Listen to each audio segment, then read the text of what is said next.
Ele é administrador de empresas com formação e experiência global, cursou o doutorado em Ciência do Conhecimento no Instituto de Ciência e Tecnologia do Japão.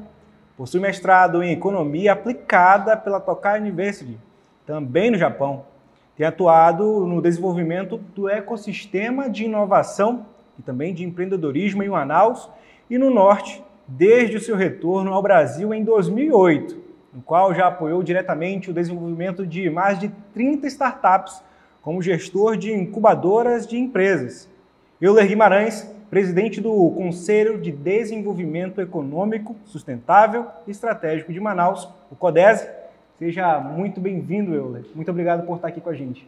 Muito obrigado pelo convite, e obrigado aqui pela oportunidade de a gente falar um pouquinho, sobre o que o CODESE tem feito para contribuir para a melhoria da cidade. Vamos começar nosso bate-papo falando para o público que nos assiste o que é o CODESE, que áreas vocês operam, o que vocês fazem. Legal.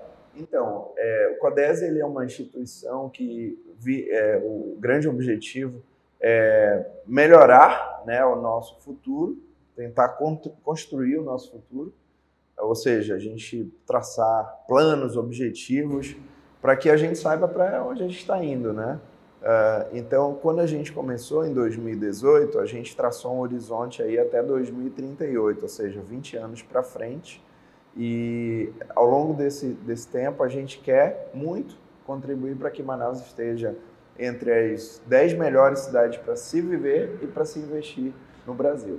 Euler, acho que a menina dos olhos do CODESE, sem dúvida nenhuma, é a Feira do Polo Digital, uma feira que vocês já vão para a quarta edição? Quarta edição. Perdoe se eu estiver errado. Quarta edição da Feira do Polo Digital. É uma feira gigantesca. Ano passado o Real Time esteve nos 3 dias de feira, acompanhou aquela loucura gostosa que foi a feira, deu super certo. Faz um balanço para a gente, o que aconteceu na feira de 2021 primeiro. Vamos falar de 2021, como é que foi, faz esse balanço? Então, o CODESE, ele significa Conselho de Desenvolvimento Econômico Sustentável e Estratégico. É um nome comprido, mas a missão é muito simples. É basicamente, como sociedade organizada, contribuir com a melhoria da nossa cidade. E a gente não fez isso assim aleatoriamente. Isso é uma atividade que já vem sendo feita no Brasil e em alguns outros lugares do mundo também, mas no Brasil a primeira experiência foi em Maringá, que hoje, se você pesquisar Maringá, ela é reconhecida como uma das melhores cidades para se viver no Brasil. E isso não é por acaso, é um fruto de trabalho de mais de 20 anos que tem sido feito lá. Lá o conselho não chama CODESE, ele chama CODEM, mas a filosofia é a mesma, e em várias outras cidades do Brasil existem CODESES também. E é interessante porque a gente pode trocar ideias, a gente conversa bastante, por exemplo, com Goiânia, com DF, Distrito Federal, e vários outras cidades que estão buscando se desenvolver. A gente tem sido usado como um case de sucesso. E isso é muito legal, porque a gente tem pouco mais de 4 anos e temos sido exitosos, Então, quando o CODESE começou, a feira é um instrumento para mobilizar uma atividade econômica, que é a atividade econômica de economia digital, que é uma atividade econômica muito importante. A gente acompanha o trabalho do Real Time, do portal Real Time 1, e é muito louvável mostrar o que está sendo feito na economia. Então, a economia digital, ela está muito presente hoje na nossa vida. No passado, poderia ser uma coisa mais distante, mas hoje você vê que ela consegue perpassar todas as classes sociais. Qualquer pessoa hoje tem um smartphone na mão e consegue consumir produtos digitais. Você usa isso no seu dia a dia. Então, foi justamente pensando nisso que o CODESE, junto com várias outras entidades, como o Cydia, a Samsung, lá atrás, em 2018, conseguiram viabilizar e visualizar o potencial que teria fazer um evento, um grande evento, que é a Feira do Polo Digital de Manaus, e até mesmo lançar essa proposta de um polo digital. E é muito fácil para nós, como manauaras, para entender porque a gente tem um polo industrial aqui que é muito conhecido, muito famoso, que está no dia a dia da cidade e que é até o segundo maior polo industrial do Brasil. É a nossa matriz econômica, né? Exatamente, a gente depende hoje exclusivamente dele, né? Mas o CODESE, ele quer contribuir com a diversificação, né? Então a gente quer trazer outras atividades econômicas para que a gente consiga não somente sair da dependência, mas continuar crescendo de uma forma sustentável, de uma forma que consiga trazer toda a população junta, né? Porque se você for olhar hoje, nem todo mundo consegue se beneficiar do polo industrial de Manaus, né? E a feira, ela serviu como instrumento para que a gente conseguisse unir os atores, né? Trazer as universidades, as startups, os institutos, que nós temos muitos institutos aqui de pesquisa, de ciência e tecnologia, os entes públicos, então foi muito interessante. E assim, é muito interessante também os olhares que a gente tem de fora para cá, porque a gente teve, desde o começo, né, a participação de pessoas do mundo inteiro como palestrantes, e agora o que está acontecendo, eu vou citar aqui o Israel, né, como um país muito inovador, tem interesse de estar junto, participando conosco na feira, na quarta edição. Eu tenho um dado aqui que foram gerados mais de 1.000 empregos diretos. Eu tenho outro dado, que ele fala que foram gerados, que movimentou mais de 3 milhões de reais em negócios. Né? Sim. Foram mais de 7 milhões prospectados na área business. Sim. Certo? Não, mas refletindo aqui, né, pode ser que tenha chegado a tudo isso mesmo, porque só a questão da montagem, são muitas empresas que são envolvidas, né?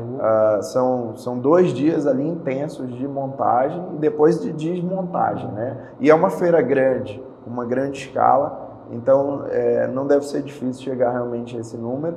Em relação a negócios, você me perguntou como é que foi, né, para fazer um balanço. A feira foi um desafio em 2021, 2020 a gente não teve, e isso é ruim, né, porque você tem um hiato ali muito grande de tempo e as pessoas acabam se esquecendo, né, de como é que foi 2019, de como é que foi 2018. Então, a nossa expectativa era, né, realmente movimentar um pouco mais, mas a gente foi muito limitado, principalmente com relação à regulação sanitária, né? Então, com a Covid, a forma que estava muito severa. Estávamos lá e estávamos de máscara. Né? Exatamente. Foi muito severa, tanto é que a gente só conseguiu fazer no final do ano de 2021 e a gente só fez por força de lei, tá? Porque o plano inicial, a decisão inicial do Conselho Deliberativo do CODESE seria de esperar e fazer somente em 2022. Mas existe uma lei que lançou no calendário oficial da cidade, né, que essa feira deve acontecer, e por conta disso a gente teve uma conversa com o secretário Radi Júnior da Centep e ele falou, olha, tem que fazer, porque a lei, mesmo com todas as dificuldades, 2020 é impossível, né? Estavam proibidos quaisquer eventos, mas em 2021 ele falou, olha, mesmo que não faça no mês que está previsto, que é outubro, na lei, a gente tem que fazer. Então a gente correu muito para fazer em dezembro e a gente ainda teve um público ali em torno de 8 a 9 mil pessoas, né? E a gente nem pôde divulgar, mas ainda assim teve um público, né, interessante, pessoas de todas as idades, classes sociais, e isso é muito legal, né? Porque a gente consegue trazer realmente todo mundo para ver o que está acontecendo em relação ao cenário de tecnologia aqui na nossa região. Agora, com essa virada de página, a pandemia chegando ao fim, né? Esperamos por isso. Sim. Qual a expectativa para a feira de 2022? Então, quando ela acontece também, avisa para o nosso público legal, aí, legal. Já faz o convite também, né? A feira está prevista para acontecer esse ano em novembro, logo no começo, né? E a gente não fez em outubro por causa das eleições, porque realmente é complicado, é um período, né, que está todo mundo focado nisso e não teria condições. Já é um desafio a gente ter que mobilizar muita coisa antes da feira, para que em novembro, logo no comecinho, a gente consiga entregar, né? E a gente também tem que se preocupar com outros eventos. Existe um evento no Brasil que é organizado pela Associação Brasileira de Startups, que é o CASE. E a gente tem que evitar conflito com o CASE, porque senão as startups não conseguem participar. E a gente não tem só startup de Manaus participando. A gente teve, eu me lembro que teve startup lá do interior do Rio Grande do Sul que veio participar da feira aqui. Por quê? Porque aqui é um grande mercado, né? Aqui a gente tem condições de conectar realmente com né, outros lugares do país, e essa empresa ela se deu muito bem aqui. Ela veio, né, já tem vários clientes que ela conseguiu desenvolver ao longo da feira, e ela faz parte de chamam Confraria do Empreendedor. Foi uma parceria que a gente fez, e a ideia seria trazer muitas outras startups, né, para que a gente estivesse aqui divulgando o que tem de melhor no Norte e fazendo uma integração, porque a economia digital permite isso, né? Você não precisa estar naquele determinado local fisicamente para fazer negócio. Você consegue fazer isso, consegue fazer negócio de uma forma até remotamente, né? E isso é algo que a gente defende muito, que aconteça aqui, que a gente vire uma referência, vire um polo, porque são empregos verdes, são empregos muito bem remunerados. Aqui a gente tem uma cena que faltam posições, né? Faltam pessoas para ocupar posições. O CIDIA, por exemplo, o Instituto Eldorado, são institutos grandes que eventualmente estão com números, quer dizer, com inúmeras vagas em aberto.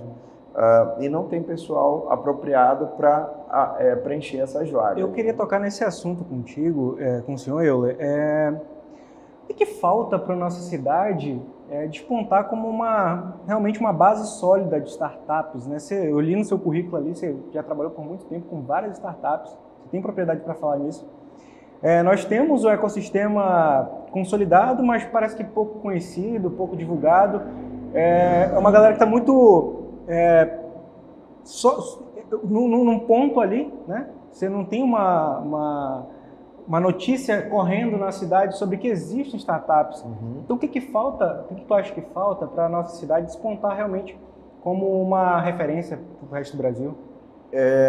Então, é realmente algo curioso, né, o que acontece aqui, porque a gente é uma cidade grande, uma cidade que tem mais de 2 milhões de habitantes, acho que talvez já daqui a pouco chegando a 2,5 milhões.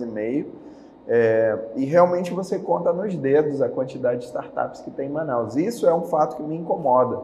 Inclusive, eu estou empreendendo, eu tenho participação em várias startups, porque eu quero dar realmente a minha grande contribuição, né? E eu acredito que isso seja uma forma de a cidade se desenvolver, e a gente conseguiria ter startups aqui que poderiam ser globais, né? Poderiam atender o mundo até.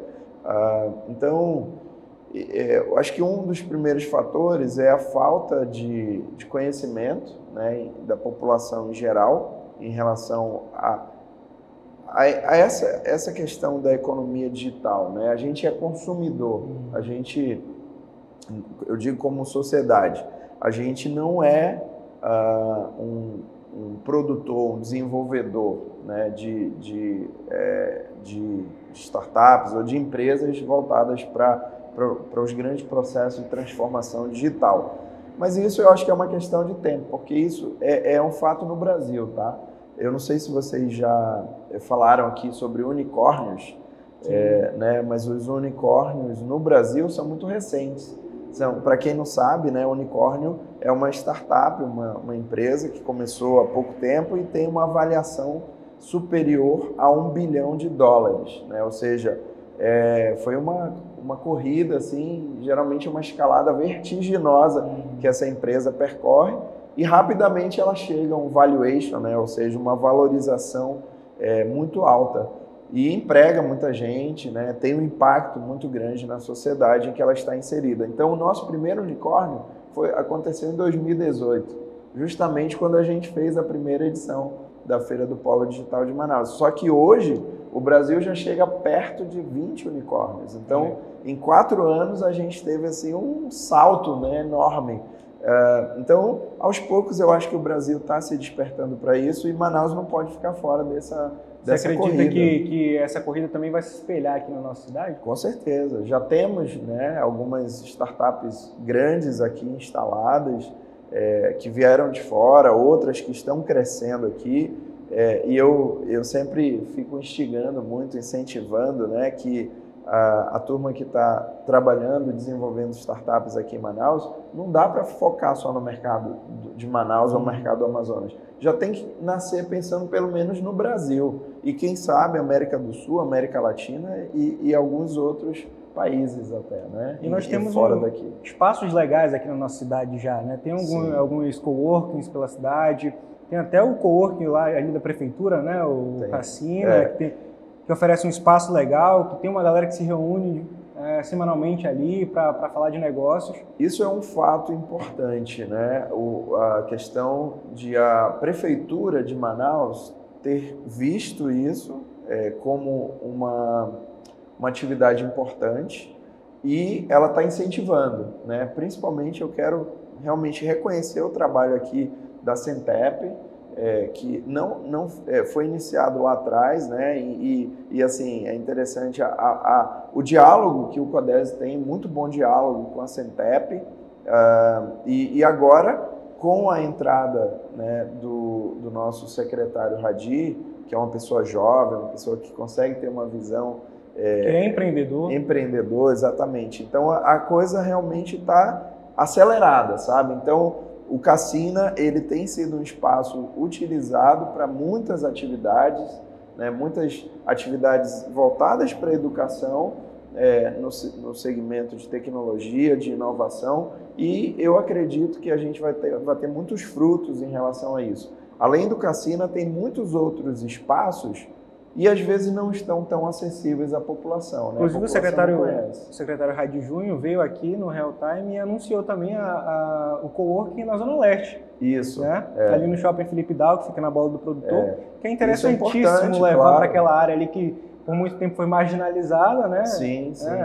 Sofreu muito preconceito e hoje pode ter um coworking para falar de tecnologia, para falar de inovação.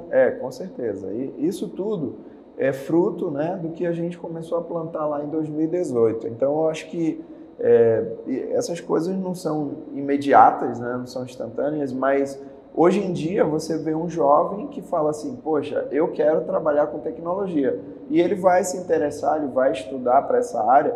E para quem é jovem, eu tenho um recado aqui, né? Existem empregos disponíveis, você nem precisa fazer um curso superior. Se você fizer um curso um curso técnico, né? Um curso específico para você aprender a programar, aprender a área do design, você tem empregos aí disponíveis começando com salário de 3, 4 mil reais, entendeu? E com pouco tempo, né, começa como júnior, depois passa para pleno, depois sênior. Uma pessoa que chega ao nível sênior, aqui em Manaus, na área de tecnologia, ganha por volta de 10 mil reais. Né? E se você for comparar com o Polo Industrial de Manaus, para você ganhar um salário de 10 mil reais, você teria que passar lá uma vida inteira, né? Para conseguir, eu digo não 10 mil exatamente, mas por volta de 10 mil, 10, 12, você realmente teria que se dedicar muito. E na área de tecnologia, esse ciclo é muito acelerado. Então, em 3, 4 anos, 5 anos, dependendo da motivação da pessoa, ela consegue chegar a um nível sênior e vai ser muito requisitado no mercado. Inclusive, consegue até escolher aqui onde vai querer trabalhar. Fica aí a dica para quem nos assiste, né? Sim.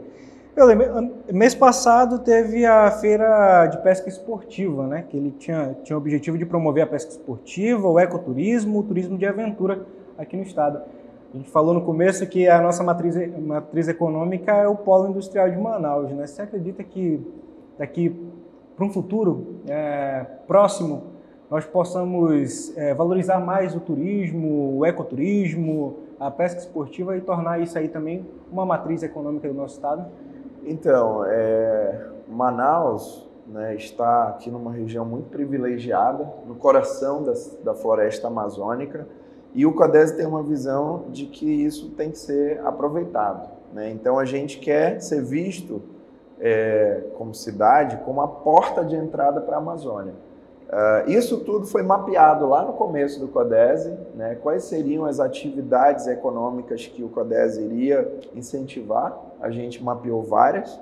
Economia digital, como a gente já começou a trabalhar, o turismo, né, de uma forma abrangente, a bioeconomia, que a gente ainda não começou efetivamente a trabalhar. O CODESE trabalha com câmaras técnicas, né? Então, a gente tem uma Câmara Técnica de Tecnologia e Inovação, que é coordenada pela Daniela Bezerra, que é uma doutora na área de computação, e também tem vários papéis aqui importantes para desenvolver o ecossistema de inovação e de tecnologia.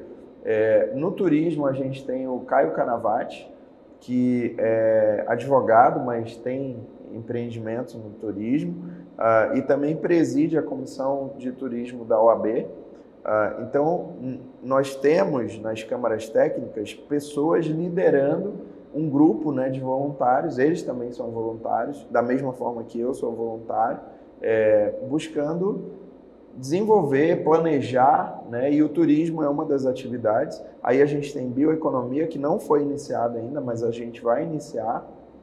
A gente tem também mineração mapeada, né? Você sabe que aqui próximo, região metropolitana de Manaus, a gente tem a Silvinita, né, em Altazes. E com essa crise que teve agora com a guerra na Ucrânia, o Brasil ficou muito vulnerável em relação ao fornecimento, a obter fornecimento de potássio, né, fertilizantes, e o agro do Brasil é muito importante. Então imagina se a gente realmente não tiver como comprar, seria o caos, né? E aqui eu li que a gente teria 25% de produtos que poderiam atender o mercado brasileiro, ou seja, 25% da demanda poderia ser atendida por meio dessa mina que tem aí em Altazes. Mas uma fonte que poderia estar sendo explorada, né? Poderia, né, mas não está.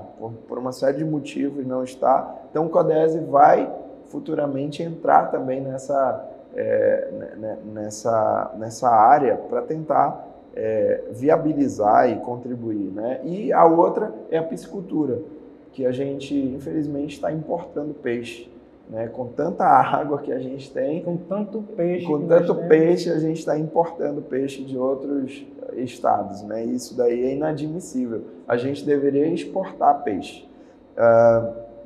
Enfim, então a gente tem o turismo como uma das atividades e a gente seguir um pouco, né, o que a gente já teve como bem sucedido na Câmara de Tecnologia e Inovação, que cuida, né, que é um projeto que foi iniciado e é gerido dentro da Câmara, que é a Feira do Polo Digital de Manaus. Então a gente tem a feira de pesca esportiva, ecoturismo e turismo de aventura, e a gente ainda foi um pouco mais longe. A gente colocou, como eu falei, né, a porta de entrada, a gente colocou da Amazônia, porque a gente quer reunir aqui todos os estados da região amazônica, não só brasileira, quem sabe até, né, o Peru, nossos vizinhos aqui, a Colômbia, para que a gente consiga discutir melhor como fazer, porque você sabe que, infelizmente, a Amazônia, ela é muito conhecida no mundo, mas quando ela é divulgada nos meios de comunicação,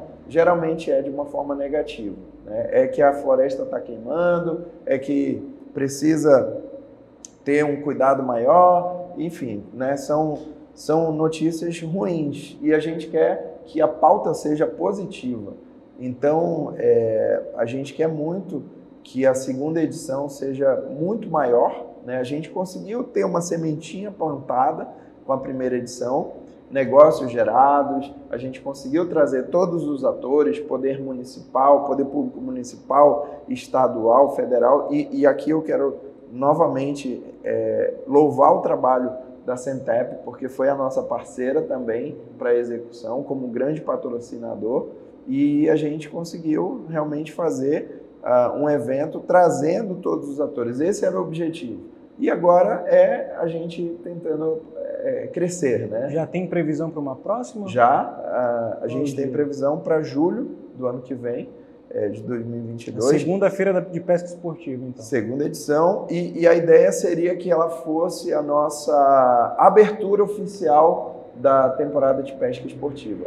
E a gente tem um número, tá? Que foi trabalhado, assim, uma estimativa do Caio, do nosso coordenador da Câmara de Turismo, que a pesca esportiva em 2021 movimentou em torno de 400 milhões de reais só no Amazonas. Movimenta uma grana. E em 2019 movimentou em torno de 200 milhões. Ou seja, por conta de toda a situação, né, e tal, que a gente já estava vivendo de pandemia, né, uma crise global, mas você vê que de 2 anos para outro, né, 2019 para 2021, teve um salto que dobrou. E a nossa expectativa é que esse mercado, né, somente da pesca esportiva, que não vai beneficiar só a pesca esportiva, porque a jornada pode ser melhorada, a jornada do pescador pode ser melhorada, se Manaus oferecer melhores condições para receber a família desse pescador, ele vai trazer a família, enquanto ele vai pescar, a família fica aqui na cidade, vai conhecer a floresta, e a gente vai ter aí o ecoturismo incrementado, quem sabe o turismo de aventura incrementado, e a gente entende que com o dever de casa sendo feito por todos nós, a gente consiga superar R$1 bilhão tranquilamente. Que legal. Euler, parabéns pelo trabalho do CODESE, é muito legal o que vocês fazem, né? Muito obrigado pela tua participação aqui no Real Time, nosso papo está chegando ao fim, a gente poderia ficar falando por horas aqui, porque vocês falam de coisa boa, e é muito bom falar de coisa boa, mas eu queria te agradecer pela tua participação, agradecer pela disponibilizar o seu tempo e chegar até aqui no Real Time. Legal, para nós é sempre uma honra poder falar, né, de coisa boa, falar do que a gente está tentando construir aqui com a nossa cidade. E uma coisa que a gente entende é que a construção tem que ser coletiva, sabe?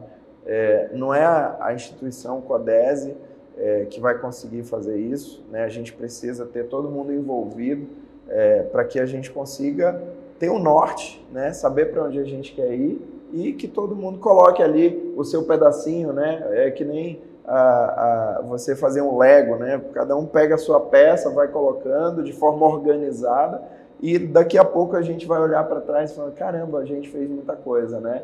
E isso a gente faz pelo futuro, né? Eu não estou fazendo isso por mim, eu estou fazendo isso pelos meus filhos, quem sabe pelos meus netos e pelas próximas gerações que virão, né? A gente quer realmente que Manaus seja uma cidade que tem uma excelente qualidade de vida e lógico que Manaus, pelo tamanho que ela tem, ela impacta nas outras cidades do Amazonas.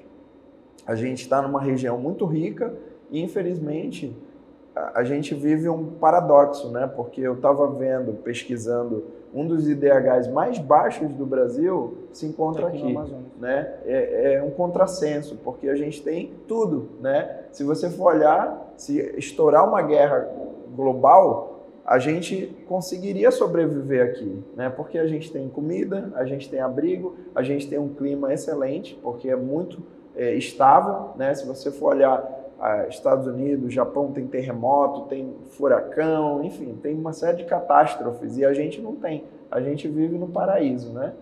Então a gente precisa trabalhar junto para que esse paraíso, né, seja para todos, não somente para alguns. Vamos torcer para que essa cooperação dê certo, né? Isso aí. Euler. Muito obrigado mais uma vez por ter vindo ao Real Time.